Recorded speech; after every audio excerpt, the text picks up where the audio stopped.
Hello and welcome to my Impractical Thoughts. My name is Christopher and this is a show about roller coasters. And today I want to talk about my trip to Cedar Point on Thursday, October 13th and Friday, October 14th. This was a trip where I was supposed to go to Dollywood, but I didn't book anything until the last minute. And right before I went to go book, no hotels were available, or at least no hotels that weren't $300 or 45 minutes away. So Dollywood quickly got replaced by Cedar Point the night before I left. And on that Wednesday, I was on my way from Atlanta up to Sandusky, Ohio. And along the way, a few stops that I've got to shout out. First, I made 3 stops at Buc-ee's, one in Calhoun, Georgia, another in Crossville, Tennessee, and then the final in Richmond, Kentucky. And if you've never been to a Buc-ee's before, in the coaster world, it's the stuff of legend. And so I highly encourage you to check one out if there's one in your area. And right now they're concentrated in Texas and the Southeast, but they're slowly making their way up north. They're going to have one in Colorado soon. So check out a Buc-ee's if you have not been to one before. Also stopped at Skyline Chili, a Cincinnati staple. Something else that if you're in the area, it's like a chili topping they put on top of hot dogs and spaghetti. So it's not like a chili that you eat on its own. And then something else that doesn't get talked about quite as much, when you talk about Cincinnati food, you hear about Skyline Chili, you hear about La Rosa's Pizza, Grater's Ice Cream. Well, there's another thing that I want to mention, and that is United Dairy Farmers. United Dairy Farmers is a gas station. It's a tiny little gas station in most places that you go. But it is also known for their malts. At every time I stop in Cincinnati, I always get a chocolate malt. And that's something that I don't hear talked about quite as much as the other foods of Cincinnati. But I got into Sandusky about 3 o'clock on a Thursday afternoon. Park opened at 6, so I had a little bit of time to get into my hotel room. It was Halloween. In fact, I don't think I've ever been to a Cedar Fair Halloween event before. So this was my first time doing one of those. And something that I appreciated is that in this event, or at this event, you could bring in your bags just like normal. And a lot of parks have been instituting some really strict bag policies. And I like to take photos of roller coasters, and you can check out my coaster photography at Impractically Christopher on Instagram. Cheap plug. But I bring in my camera bag, and I usually bring in like a little drawstring bag for some of my other things like my cell phone charger and umbrella. And so it was nice to know that I could bring everything into Cedar Point. And I understand why the other parks aren't allowing this, and some have had some really just horrible incidents that have happened. But I did appreciate being able to bring my bag in. And let's just talk about the coasters, because honestly, that's what I care about the most. And so I got in a few minutes early because I do have a pass. And so first ride that I hit up was Gatekeeper. Gatekeeper is one of those coasters that I always try to make sure I ride once. But, you know, it's okay in my opinion. I don't get overly excited about it. If I had to rank all the B&M Wing coasters, I'd say Gatekeeper is probably 3. I have to ride Wild Eagle to see if that's really my lowest ranked. But I'd put Thunderbird at the top in X-Flight, even though X-Flight crushes your torso with those vest restraints. I still thought it was a pretty good layout for what it is. So Gatekeeper, again, just okay. I don't hate it. Some people don't like it at all, but I think it's decent.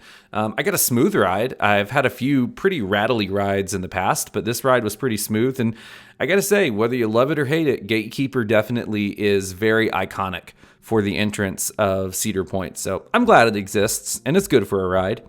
And next ride was Val Raven. And I thought Val Raven was very good. Fun fact, Val Raven was my first B&M dive coaster, and that was back in 2020. And then in that time frame, I've also ridden Griffin and SheiKra. And of course, I do subscribe to the popular theory that Griffin and SheiKra are superior. And if I had to say the main reason why, it's the restraints. They really do make that big of a difference. But I will say this. I don't hate Val Raven either. Just like how some people don't like Gatekeeper, I don't hate Val Raven. I do think Val Raven is inferior to Griffin and SheiKra, but they're all 3 phenomenal rides. You cannot beat that view from the top of Val Raven's drop, and the gimmick of a dive coaster just gets me every time. So Valraven is still a great ride, but cannot put it above those other two dive coasters that I mentioned. I went to go ride Millennium Force after that, but they were having an issue with one of the two trains that were on the track. I don't remember which color it was, but the train came into the station and the restraints wouldn't unlock. And so then we had to wait for maintenance to come out, and then we had to wait for them to transfer off the train, which effectively brought them down to one train ops. And I figured I was going to be there for 2 days. I could always come back to Millennium Force. So didn't ride it that evening. Did go ride Maverick after that. And I got to say, Maverick is one of those coasters where some people will say, like, if it's not number one, it's top 5, maybe top 10, depending on your coaster count. But for me, Maverick has always just been okay. And I promise, let me offer this disclaimer. I am not a Cedar Point hater. Some people, I think because Cedar Point is almost mythical in the coaster world, it can leave people to sometimes overrate the experience. And then I think because of that, some people just get annoyed by it and then may have a tendency to just dislike Cedar Point because of all the hype that it gets. Now, if you just genuinely don't like Cedar Point and its coasters, totally cool. Doesn't bother me. But I just don't want to give the wrong impression that I don't like Cedar Point because I've already spoken ill of Gatekeeper and Valraven, kind of whatever. And then Maverick, I don't have the greatest experiences on Maverick. And I'm a person who's very sensitive to restraints. And so let me say with Maverick, great layout. I am a big fan of the Intamin Blitz model. What I don't like is the below average restraints and the uncomfortable trains. And so the restraints, I don't have an issue with the over the shoulder piece. It's the lap bar actually that tends to really tighten up around the part of the second launch. And once we clear that second launch and we get ready to go where the Heartline roll usually is, that's when I can feel that restraint really just chomping down on my thighs, and it's just uncomfortable, and the seats themselves just aren't comfortable. And that to me is a really big part of me enjoying a coaster. And so Maverick, like I said, great layout, but the restraints and the comfortability of the seats themselves just doesn't do it for me and takes away so much from the Maverick experience. So again, much like Gatekeeper, Maverick is usually good for a ride. But that's usually it. And of course, because I was near Maverick, or at Maverick, that means I was near Steel Vengeance. And so it was time to see if my number 2 coaster was still indeed my number 2 coaster. And I've got to say, still is. For those that are curious, Velocicoaster, number 1. But Steel Vengeance is number 2. And so I've got some thoughts on Steel Vengeance, and I'm going to try to go through as many of them as quickly as possible so that you don't lose interest. But I want to talk about the experience from the lockers all the way to the ride itself. So first thing is, I've been to Cedar Point before, like I've said, and so I'm not a stranger to Steel Vengeance and its very strict loose article policy. And so I was prepared for it. I got a single-use locker that I could transfer to all the different rides, and I threw everything inside that locker before I got in the queue except my wallet. And the reason that I didn't throw my wallet in there is because on Twisted Timbers, they have a very similar policy. And by the way, I knew since my last trip that Steel Vengeance got a separate set of lockers right before the metal detectors, which ultimately lead up the stairs to the to the loading area. And so I knew that was the case. At Twisted Timbers, they have a similar setup, and I've been able to keep my wallet in my pocket because it's in my back pocket, and they've never said anything to me. So I figured the same thing would apply here. Now, as I go into the queue, I should mention I had Fastlane Plus. And so first thing I noticed was that the Fastlane merge point has actually been moved up earlier in the queue. And there ends up being a pretty significant portion of the queue that you have to wait in post the merge point. Now, it's not long in terms of length, it's long in terms of time. And what happened with us is, and again, this is just my experience, this could be an anomaly, so sound off in the comments if you've had a different experience, but I can only go off of what happened with me. Excuse me, I apologize that I'm clearing my throat so much. So as I'm past the merge point, we would move like a small group of people at a time. And it would be about 6 minutes in between movement. So we'd move just a little bit, 6 minutes, we'd wait, move up a little bit, another 6 minutes. And what was happening is that they were letting people go to the free lockers where they could store their small items. And then they were holding the queue line so that those in the locker area could then rejoin the queue and then go through the metal detectors. And so it was holding up the line. It was very staccato, if you will. I did chorus in high school, so sometimes I think in music terms.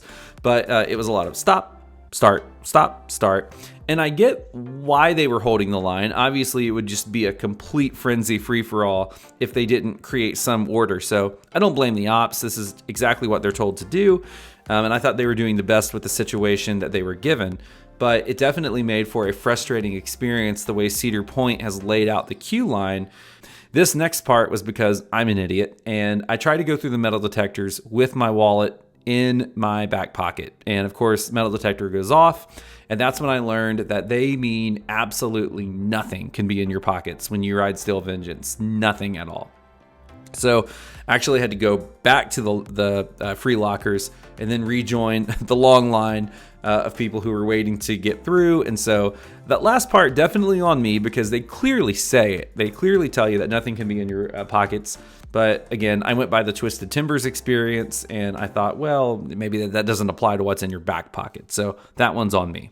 But it did take a long time for people to get through the metal detectors. In fact, it was taking so long that when I got through, you basically could walk right on up to the station. And it was a pretty lengthy queue, especially beyond the fast lane merge point. Like they probably had a good 60 to 90 minute wait. So it's not as if there weren't guests. But when I got up to the loading station, nobody, almost nobody in front of me. And so that was meaning that they were sending out empty rows. In 3 trains, I noticed one train had 2 empty rows, another had 4, and another one had 3. So again, I don't know if that was just because maybe there was a snag in the process or people were taking extra long to get through the metal detectors, but it really surprised me that at Cedar Point that they were sending out empty rows on Steel Vengeance, and it wasn't reserved and the rows weren't broken. It was just because there was no one to fill the rows. So enough of the negative. Here's the positive. The ride op, and I so wish I would have gotten his name, but he gave me tons of room. In fact, he gave me so much room that he had to come back and just gently push the restraint down a little bit more so that the sensor would read. And it ended up being one of the best rides I've ever gotten on Steel Vengeance. And so shout out to that ride op. And I got a new favorite element, and I'm going to butcher this because I'm not very good at naming elements or identifying elements by name. But this is the element where you're getting ready to enter into the second lap, and it's right before the mid-course brake run. It's a little bit like Iron Gwazi's death roll, but instead of completing like the full loop 360, you enter in one direction, you corkscrew down, and then you change direction on the way out. And I know I probably butchered that explanation, but that you probably, if you rode it, you know what I'm talking about. That has become, I think, my favorite element on Steel Vengeance. So super excited to have gotten 3 rides this time. Again, very thankful that I was able to have Fastlane Plus on this visit. And so I got 3 rides in total on Steel Vengeance. And then the final ride of the night, Magnum XL200. So Magnum, in the past, I have not quite understood the hype. I've tried the Magic Seat. I've tried the very back row. This time I went for the back car, but I went for the front seat of the back car. And I had 3 amazing rides back to back to back. Magnum XL200 night rides completely changed my opinion of the Magnum experience. And before, I used to be one of those people that was in the camp of tear it down, put a B&M Hyper in, or do something, put anything else in. But, I wasn't a big fan of Magnum. And now it's probably the biggest swing in opinion that I've ever had on a roller coaster since Copperhead Strike. Those are 2 coasters this year that I have grown a new appreciation for. And then that was pretty much it for day 1. It was very, very cold. Again, not to be unexpected because it is Ohio in October. But day two, got to the park and made Millennium Force my first ride of the day because of its issues the day before. And Millennium Force, what can I say? Fantastic first drop, especially in the back row or next to back row is where I sat. And even for a really cold ride, that thing was just powering through the layout. And so huge fan of Millennium Force. And then I ended up focusing on video and photo for the first half of the day. And I had the intention of getting lunch around 1 or 2. And so I noticed as I was getting photos, a lot of the food places were closed. And this was Friday, so that could have something to do with it. I don't know if I've ever been to Cedar Point on a Friday before. Typically, I can only go during the weekends. But this time I noticed a lot of restaurants were closed. And the restaurants that were open had really long lines, especially Chick-fil-A. Holy cow. That was probably the longest line. But people love their Chick-fil-A. That's awesome. That I ended up going to Hugo's and waited for about 30 minutes. The line stretched out all the way to the midway. And as I was eating, I got a pizza and a garlic stick. I noticed that Raptor wasn't running. And I heard some people talking that they went to talk to guest relations and they shut all the coasters down, or at least all the big coasters down for wind. And it was pretty windy, but no more windy, in my opinion, than it was the night before. But again, how windy it is up at those high elevations, of course, I have no way of knowing. So a lot of rides closed for wind, and so I just extended my photo lap and my video lap. And then around 6 p.m., I think I rode Skyhawk once. I love Screamin' Swings, my favorite flat ride of all time. But at around 6 o'clock, it was super cold. I had gotten so much photo and video, and I kept looking at Steel Vengeance to see if it was running, and it was not running. The only thing running was Rougarou, which I didn't mention. I got a ride on Rougarou the night before. Also, fantastic ride. Super smooth. Well, I shouldn't say super smooth, but it was smooth, smoother than usual. And didn't get any head banging, and it's just a very unique layout for a floorless, which I know it used to be Mantis and it was a stand-up, and that's why, but compared to like the more traditional floorless B&M coasters, I really liked my experience on Rougarou. So anyways, Rougarou was open on day 2.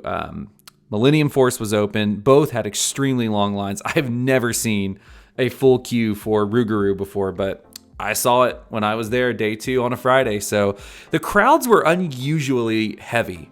And the Monday before was Columbus Day, but Cedar Point was closed all week. So in my mind, I didn't think that there would be that many people there Thursday and Friday after. And a lot of people that I follow on Instagram who are locals to Cedar Point, they were very surprised as well. I just checking out some of their Instagram stories and chatting with them. And so they were very surprised by that. So at least I knew I wasn't crazy, that it seemed really busy. But yeah, full queue for Rougarou. You'll love to see it for us that are B&M fans. And other than that, what else? So Corkscrew was closed the entire time. Gemini was closed the entire time. Didn't get a ride on either one of them. There's a lot of coasters that I ended up not riding. I didn't ride Blue Streak. I did not ride Raptor.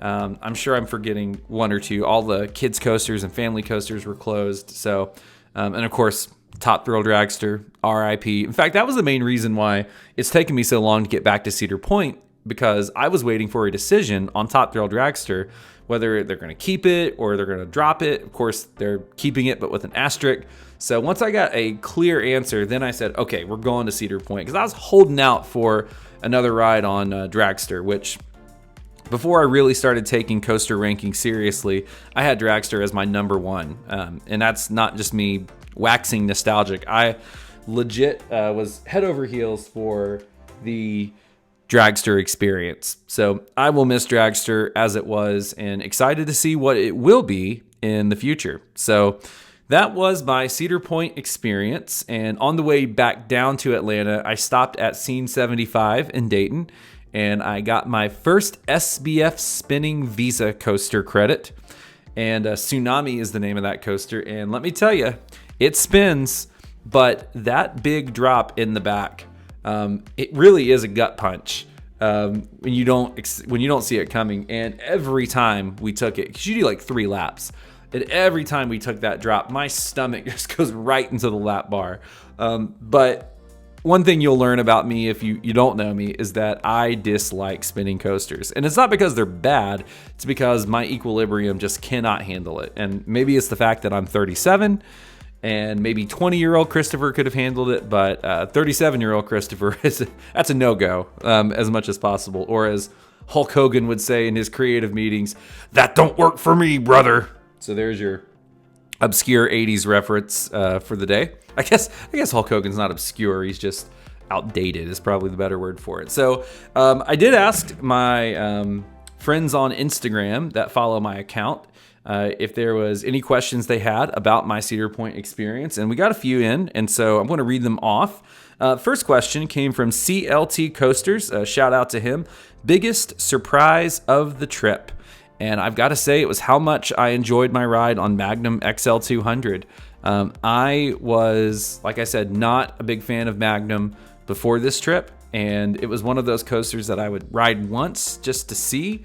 But in the words of Airtime Thrills, that's why you play the game, because you never know when a coaster that you typically get underwhelmed by could sometimes impress you. So maybe this was a fluke, and Magnum will go back on my naughty list. That was weird to say. But for right now, Magnum impressed me 3 times in a row. So I got to say, biggest surprise of the trip was how much I enjoyed Magnum. Dr. Coaster, my Georgia Coaster Connection partner. Shout out to Dr. Coaster. He wants to know why Magnum doesn't suck.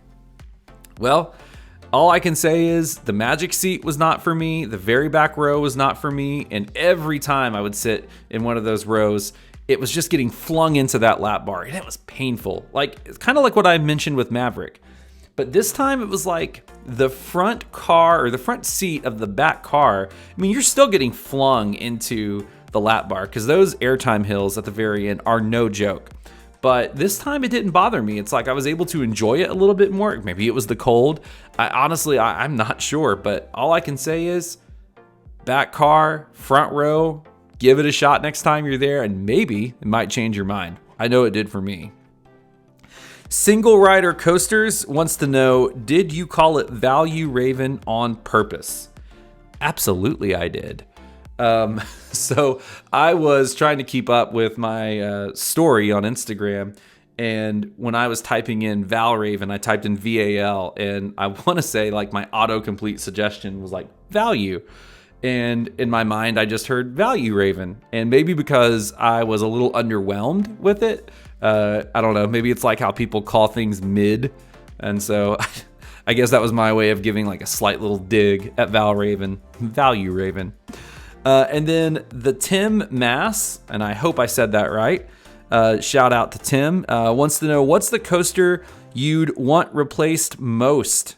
And I really had to think about this because, you know, if you asked me this prior to my current trip, I would have said Magnum. But clearly, I'm a huge Magnum fan now. And then my mind went to the coasters that I don't care for as much. And so I thought about Blue Streak, but that's really Cedar Point's only wooden coaster. So don't want to get rid of Blue Streak. Then I thought about Corkscrew. But Corkscrew, you get rid of that, what's going to go in its place? So, I mean, I'm not sure how to really imagine or envision what might go in that plot of land. So yeah, keep Corkscrew. It's iconic for right now. I actually would say Gemini, and I know that's going to upset some people, but I say Gemini because it's only 3 years newer, if I can use that term, than Corkscrew. I think maybe Corkscrew 76. I'm not sure, but either way, Gemini. I think if you got rid of that, you're opening up a huge plot of land that you could put really a nice modern wooden coaster potentially in that area. I don't know. I feel like there's a lot of different options that you could put in that plot of land versus removing like a Corkscrew or, you know, a Blue Streak. And so I'd say Gemini would be my answer. So thank you all for sending in your questions. And anytime I do one of these podcasts, I'll always put a call out on my Instagram at Impractically Christopher. where I post my roller coaster photography. And if you're feeling inclined, I'd love for you to also follow Georgia Coaster Connection as well. And that's where we highlight the coasters of the state that I live in. We have a lot of fun in the process, partner with Dr. Coaster in the creation of that webpage. And so check us out. We'd love to have you. And that is it for now. That is my Cedar Point experience. And this was my second episode of my podcast, Impractical Thoughts. And you might be wondering, where's episode 1? And that is because originally I had named this Coaster Talk with Christopher, but then I learned, that there was another podcast called Coaster Talk. And I should have known, it was such an obvious name that there had to be someone else that was using that term. So even though Coaster Talk with Christopher and Coaster Talk by itself is definitely different, it's also way too similar for my liking. And so don't want to step on anyone else's toes. And so Impractical Thoughts follows my Instagram name. So that is everything that I've got. Thank you for listening, and we will talk to you next time.